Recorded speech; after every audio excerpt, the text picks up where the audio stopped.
Diana Rose's POV. I turned 18 today. Finally.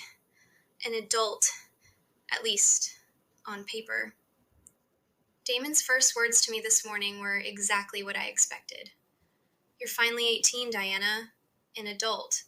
And still the most reckless human alive. I smiled when he said it, because honestly, he wasn't wrong. It was my birthday.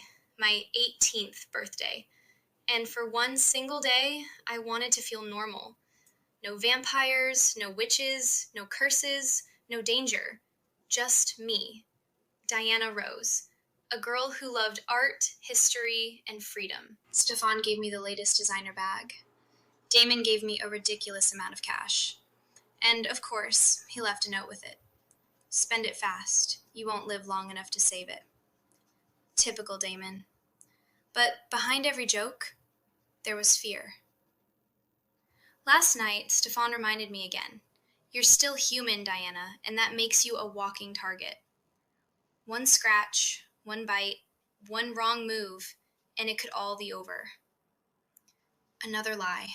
They really should stop believing me by now. Because right now, I was in Italy. A little freedom trip before college. Little birthday gift to myself.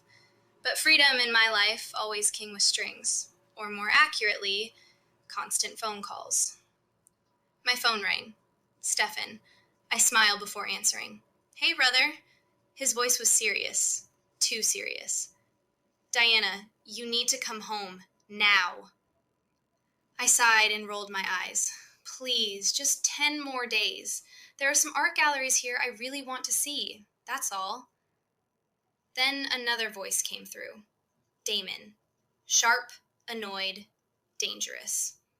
What art galleries, sister? The ones crawling with vampires, or the ones cursed by witches? I got ready in my hotel room. A black dress, my hair tied high, my notebook in one hand, my sketch pen in the other. I looked at myself in the mirror and smiled. This is it, Diana, the gallery of your dreams. The moment we stepped into the gallery, I stopped breathing. Art. Real art. Ancient, breathtaking, forgotten by time. Oh my God, I whispered. These are beyond beautiful. We had the entire gallery to ourselves. No tourists, no noise, no footsteps. Just us, and centuries of forgotten beauty. After a while, Lily called out from behind me. Diana, we're getting bored. Should we leave? I didn't even turn around. You guys go ahead. I'll take a few more notes. I'll join you soon. And then they left. I barely heard them, because then I saw it. An old corner of the gallery, dark, forgotten, covered in dust.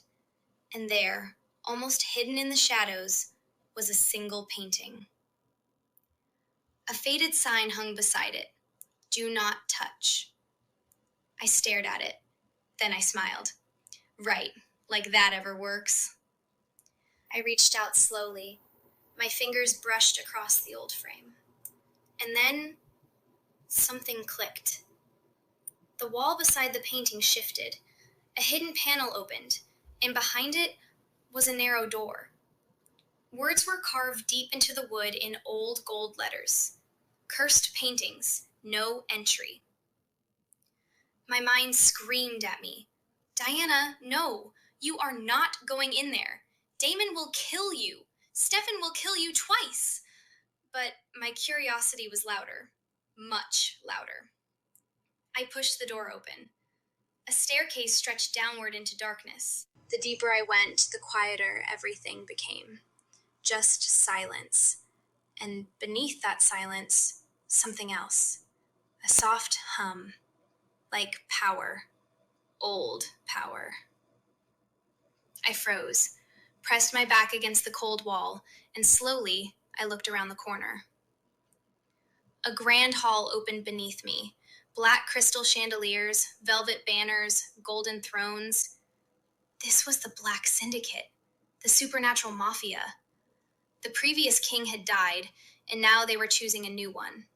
Lucian Dragovich, a vampire prince, and his cousin were fighting to claim the throne. Voices drifted through the hall. We need a leader. No vampire will rule us.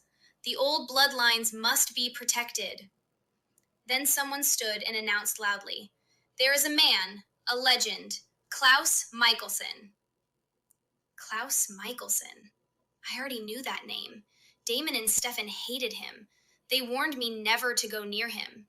But Caroline and Elena had told me different stories, stories that made my foolish human heart race.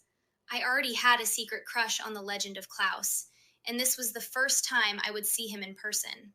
And then he appeared. A man stepped out of the darkness, slowly, smoothly. Black suit, dangerous smile, eyes gleaming like molten gold. Klaus Michelson. For the first time in my life, I saw him, and he was devastating.